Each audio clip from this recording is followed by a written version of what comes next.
এটি নতুন এমন কোনো একটি কিছু হলে বিষয় নোটিশ যেটি দিতে হবে। যদি আমি কোনোভাবে আজকে না বলতে পারি তাহলে মনে হবে একটা দায়ভার রয়ে যাবে।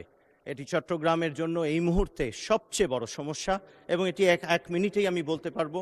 এটি নোটিশ আকারে দেবার মতো সুযোগ নেই, কেননা এটা আমি আরও 10-15 দিন পরে গেলে বিষয়টির গুরুত্বটা বোঝা অনুধাবন করা কঠিন হবে। আচ্ছা বলুন, আমরা শুনি। অনেক ধন্যবাদ মাননীয় স্পিকার। চট্টগ্রামের সবচেয়ে বড় সমস্যা জলাবদ্ধতা। এই মুহূর্তে চট্টগ্রামের মানুষ পানিতে ভাসছে।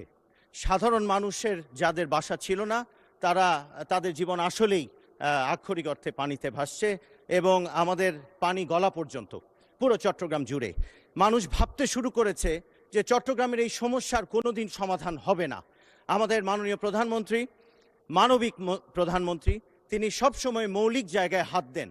চট্টগ্রামের জন্য যদি প্রথম একটি কাজ করতে হয় তাহলে আমাদের এই জলাবদ্ধতার সমস্যাকে নিরসন করতে হবে এবং সেজন্য এই মুহূর্তে আমাদের পত্র পত্রিকা মিডিয়াতে যেভাবে আমরা দেখছি সেটাকেই যদি আমরা চিন্তায় আনি তাহলে আমাদের দেশীয় এবং বিদেশি বিশেষজ্ঞদের দিয়ে এমন একটি ব্যবস্থা অন্তত কয়েক বছরের মধ্যে আমাদের দাঁড় করাতে হবে যেখানে মানুষ আমাদেরকে যে ভোট দিয়ে বারবার সংসদে পাঠায় এবং নেতাদের উপরে ভরসা করে, ধন্যবাদ। জনপ্রতিনিধিদের উপরে, সেই জায়গাটার একটু ধন্যবাদ মাননীয় সদস্য।